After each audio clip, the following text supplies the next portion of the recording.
Hello students, देखिए आज के इस वीडियो में मैंने एग्जैक्ट डिफरेंशियल इक्वेशन से रिलेटेड ये 2 प्रॉब्लम्स ली हैं और इन दोनों प्रॉब्लम्स को ये चेक करना है कि ये एग्जैक्ट डिफरेंशियल इक्वेशन है क्या, और अगर एग्जैक्ट डिफरेंशियल इक्वेशन है तो फिर उनको सॉल्व भी करना है। ठीक है, तो देखिए जरा, दोनों प्रॉब्लम्स डिफरेंशियल इक्वेशन से रिलेटेड है, तो हम एग्जैक्ट नेक्स्ट चेक करेंगे और उसके बाद इसका सॉल्यूशन निकालेंगे। तो देखिए इसके लिए 3 पॉइंट्स हैं। क्या है पहला पॉइंट? सबसे पहले तो गिवन डिफरेंशियल इक्वेशन को आप M D X plus N D Y is equal 0 इस जनरल फॉर्म से जो गिवन डिफरेंशियल इक्वेशन है इनको कंपेयर करना है और m एंड n की वैल्यू जो है वो फाइंड करना है। पहला काम ये करना है। दूसरा जो पॉइंट है वो ये है कि एग्जैक्ट नेक्स्ट चेक करना है कि गिवन डिफरेंशियल इक्वेशन एग्जैक्ट है या नहीं है। तो उसके लिए फॉर एग्जैक्टनेस उसके लिए क्या करना है, del m over del y is equal del n over del x। ये पार्शियल डेरिवेटिव इक्वल आने चाहिए। अगर ये पार्शियल डेरिवेटिव दोनों इक्वल आ रहे हैं तो गिवन डिफरेंशियल इक्वेशन एग्जैक्ट है, और अगर इक्वल नहीं आ रहे हैं तो एग्जैक्ट नहीं है। ठीक है, और अगर ये पार्शियल डेरिवेटिव इक्वल आ रहे हैं इसका मतलब है एग्जैक्ट है, तो एग्जैक्ट है तो हम उसका फिर सॉल्यूशन भी फाइंड कर सकते हैं। ये बात याद रखिए कि सॉल्यूशन एग्जैक्ट डिफरेंशियल इक्वेशन का ही फाइंड किया जाता है। ठीक है, तो अगर ये दोनों इक्वल हैं तो differential equation, given differential equation exact है, और फिर हम उसका सॉल्यूशन भी निकाल सकते हैं, रिक्वायर्ड सॉल्यूशन। और उसके लिए formula sign of integral y as a constant m dx plus sign of integral free from x n dy is equal से कांस्टेंट। बस ये 3 पॉइंट्स आपको फॉलो करने हैं। तो ये क्वेश्चंस जो है इनमें भी 2 टाइप्स के क्वेश्चंस बन सकते हैं। वो केवल यही पूछता है कभी कभी कि एग्जामिन, केवल यही पूछ सकता है कि एग्जामिन करिए कि ये एग्जैक्ट है या नहीं है। तो केवल आपको ये 2 पॉइंट्स फॉलो करने हैं। पहले कंपेयर करके m और n की वैल्यू निकालना है, उसके बाद पार्शियल डेरिवेटिव्स इक्वल आ रहे हैं तो एग्जैक्ट है। बस इतना ही हो गया, काम खत्म हो गया। और अगर वो ये कहता है कि रिक्वायर्ड सॉल्यूशन भी करिए तो ये दोनों पॉइंट तो फॉलो करना ही है, और एग्जैक्ट डिफरेंशियल इक्वेशन अगर आ रही है तो फिर हम रिक्वायर्ड सॉल्यूशन के लिए 3rd पॉइंट और हम फॉलो करेंगे। ठीक है, तो देखिए जरा इस क्वेश्चन को देखते हैं। क्वेश्चन फर्स्ट का solution 1 plus 4xy plus 2y square dx plus 1 plus 4xy plus 2x square और dy इज इक्वल 0। इसको कंपेयर करें इससे। सबसे पहले ये 3 पॉइंट्स ही काम आने हैं आपके, बस इन तीनों पॉइंट्स को ध्यान रखना है, इन्हीं को फॉलो करना है। m dx plus n dy is equal 0, इससे कंपेयर करना है सबसे पहला काम। ठीक है, पहला पॉइंट। तो यहां से m की वैल्यू कितना आ रहा है, ये पूरा m है, 1 plus 4xy plus 2y square, 1 plus 4xy plus 2y square, ये m की वैल्यू हो गई।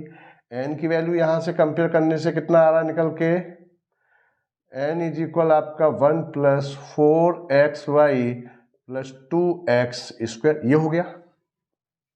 ठीक, सबसे पहले हमने कंपेयर किया। उसके बाद इस गिवन डिफरेंशियल इक्वेशन को हम ये चेक करेंगे कि एग्जैक्ट है या नहीं। तो उसके लिए ही 2nd पॉइंट जो है इसको फॉलो करना है।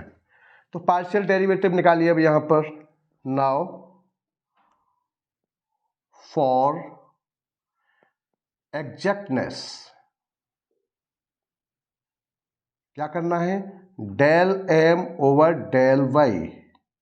तो del over del Y, M की वैल्यू जो है ये है, इसको यहाँ रखिए, 1 + 4xy + 2y स्क्वायर। अच्छा, पार्शियल डेरिवेटिव और एक होता है आपका ऑर्डिनरी डेरिवेटिव। तो पार्शियल में क्या है, इन दोनों में डिफरेंस क्या है कि पार्शियल में ये ध्यान रखना है कि जिसके रेस्पेक्ट में हो रहा है वही वेरिएबल है, उसके अलावा और सारे वेरिएबल्स कांस्टेंट की तरह से काम करेंगे, बस ये ध्यान रखना है। 2, 4, 5 या arbitrary constant A, B, C की तरह से काम करेंगे, ठीक है ना। तो बस ये ध्यान रखना है, यहाँ y के रेस्पेक्ट में हो रहा है तो y वेरिएबल है, x यहाँ पर कांस्टेंट है, और 1, 2 ये सारे कांस्टेंट है, ठीक है ना।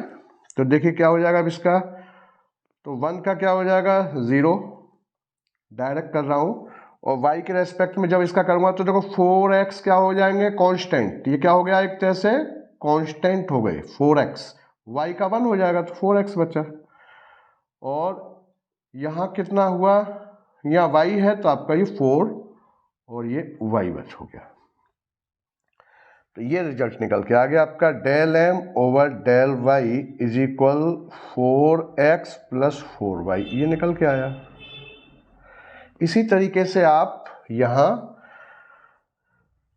Del N over del X, del N over del X, ये भी सेकंड पार्शियल डेरिवेटिव निकालिए। तो यहाँ एन की वैल्यू ये है, इसको रख दो, तो del over del X 1 + 4xy + 2x square, ये हो गया, ठीक है।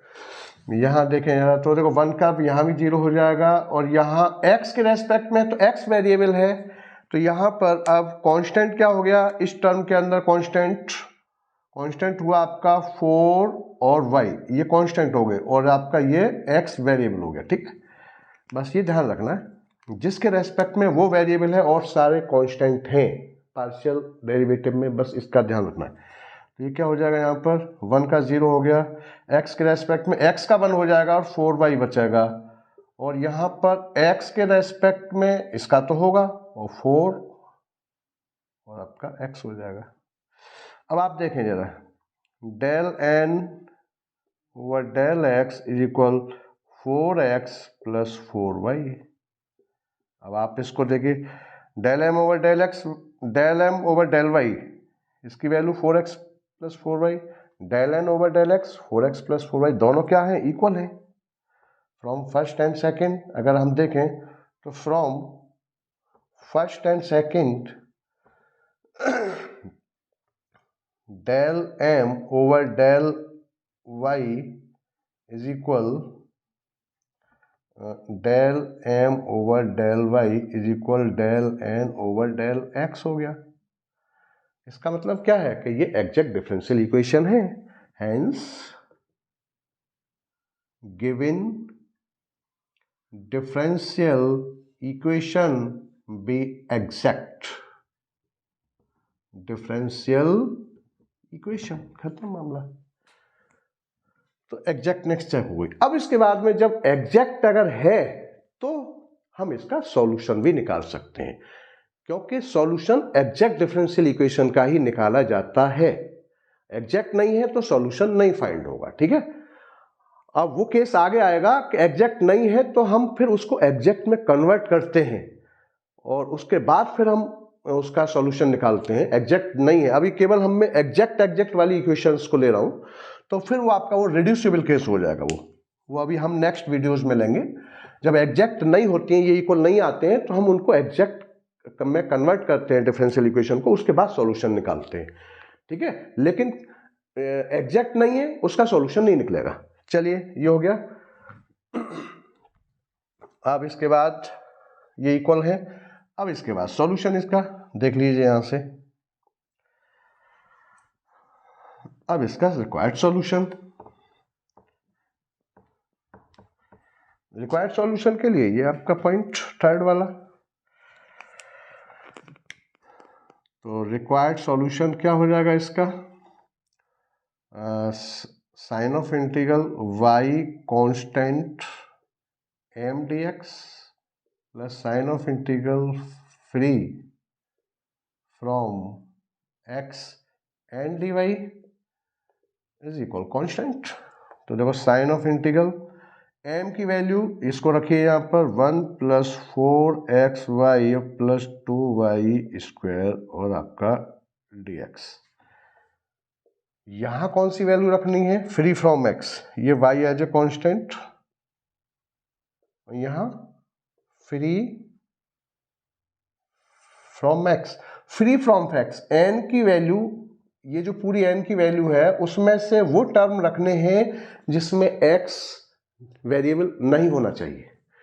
तो देखिए फ्री फ्रॉम x में कौन सा बचा? देखो इसमें भी x है, यहाँ प्रोडक्ट के साथ x है, यहाँ पूरा x है, तो ये 1 बचा, तो 1 को रखेंगे यहाँ पर 1 dy और ये आपका सही। ठीक है, और यहाँ भी x होता तो यहाँ भी मान लो x मिक्स होता इसके साथ, तो कहीं भी फिर फ्री नहीं है, ऐसा कोई टर्म नहीं जिसमें x ना हो, तो वहां क्या होगा? फिर यहाँ 0 रख दिया जाता। ठीक है, चलिए अब यहाँ y as a constant, x variable है, y कांस्टेंट की तरह से काम करेगा, एब्सोल्यूट कांस्टेंट 2 4 5 की तरह से। तो क्या हो जाएगा अब इसका? आगे देखो x के रेस्पेक्ट में हो रहा है तो 1 का x हो जाएगा। अच्छा y कांस्टेंट, y और ये 4 कांस्टेंट, तो x के रेस्पेक्ट में तो देखो ये 4 इंटू 4y, तो इसको बाहर निकाल दो 4y, और x का x² 2 इंटीग्रेशन हो रहा है ना x का, x के रेस्पेक्ट में x का x² 2 और 4y कांस्टेंट हो गए एक तरह से, और यहाँ 4y, यहाँ 2y² पूरा ही कांस्टेंट है, कांस्टेंट का के साथ x आ जाएगा। अच्छा आगे यहाँ 1 का हो जाएगा y के रेस्पेक्ट में 1 का y हो जाएगा और बराबर आपका c हो जाएगा। यहाँ से कैंसिल हो गया, कैंसिल होने पर ये आंसर आपका फाइनल ये बना x + 2x² और प्लस 2xy², x यहाँ 2x² और plus 2xy² plus y is equal c constant. This is final answer. ठीक है, इस टाइप से क्वेश्चंस करना है। नेक्स्ट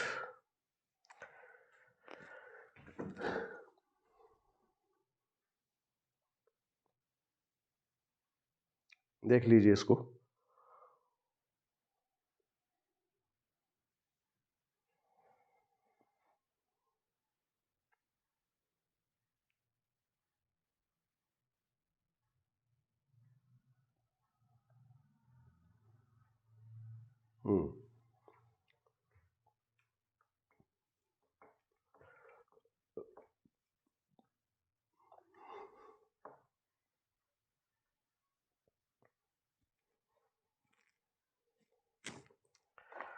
देखिए अब सेकंड क्वेश्चन, उसको भी देखें आप।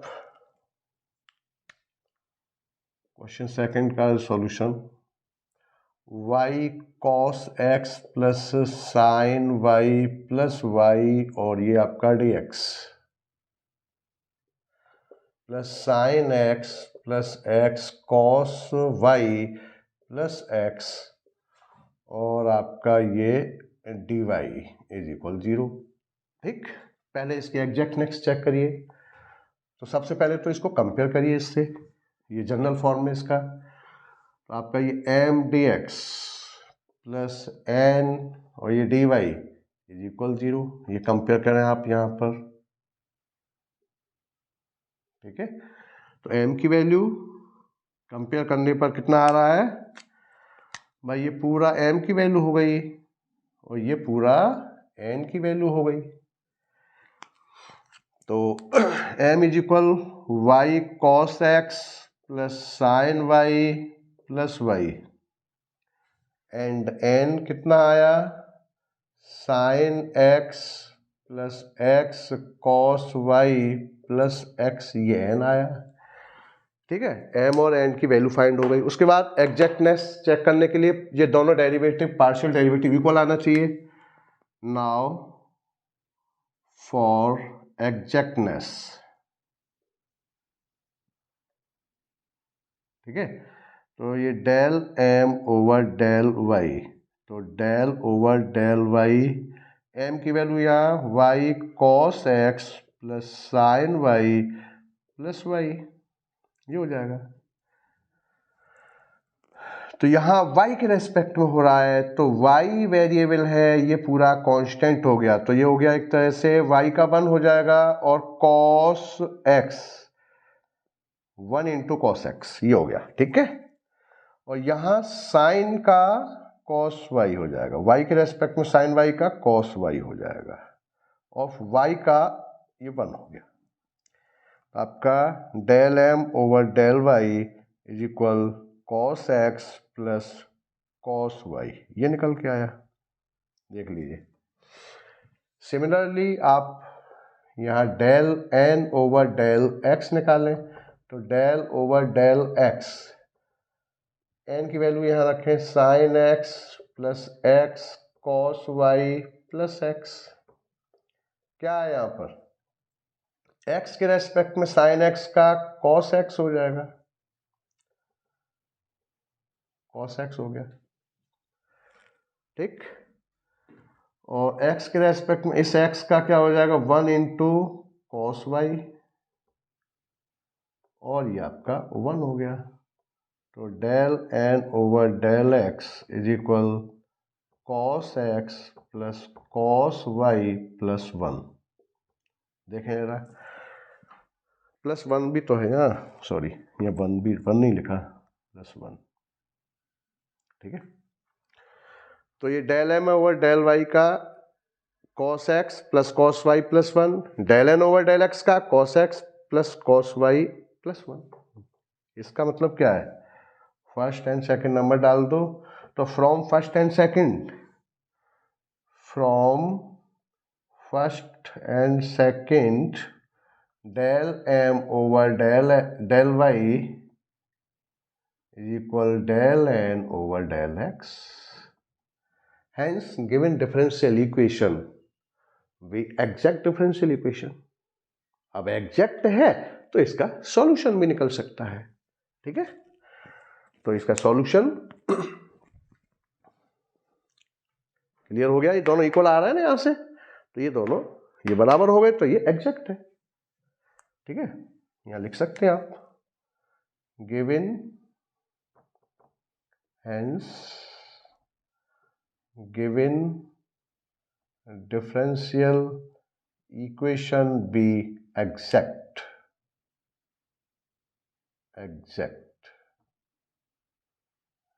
डिफरेंशियल इक्वेशन, ठीक है ना, ये हो गया। चलिए अब इसके बाद इसका सॉल्यूशन,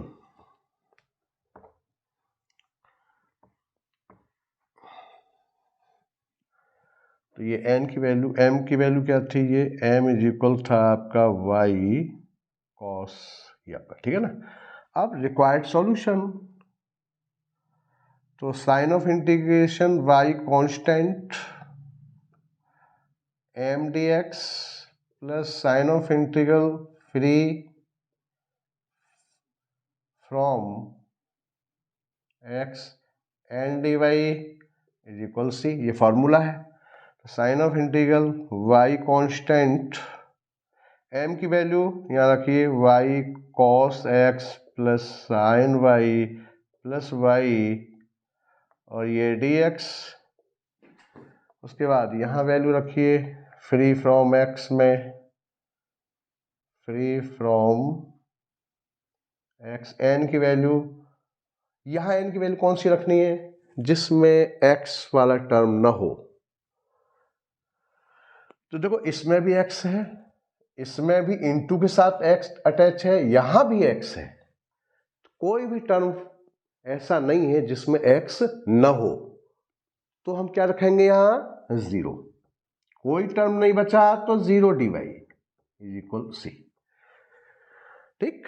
अब y को कांस्टेंट लेते हुए x के रेस्पेक्ट में इंटीग्रेशन साइन का क्या होता है, ओ सॉरी cos x का इंटीग्रेशन साइन x, और y कांस्टेंट है, cos x का इंटीग्रेशन sin x, ठीक है। आगे यहां अब ये प्योर कांस्टेंट है, प्योर कांस्टेंट के साथ इंटीग्रेशन हो रहा है, डिफरेंशिएशन नहीं, तो क्या हो जाएगा, ये y वाला टर्म है तो x लग जाएगा, x साइन y, और यहां x और ये y हो जाएगा, यहां पर y कांस्टेंट x y, और यहां पर कांस्टेंट, क्यों जीरो क्यों होगा, क्योंकि इस कांस्टेंट का डिफरेंशिएशन क्या होता है, जीरो, और जीरो का इंटीग्रेशन कांस्टेंट, जस्ट अपोजिट होते हैं ना, ये दोनों रिवर्स प्रोसेस है।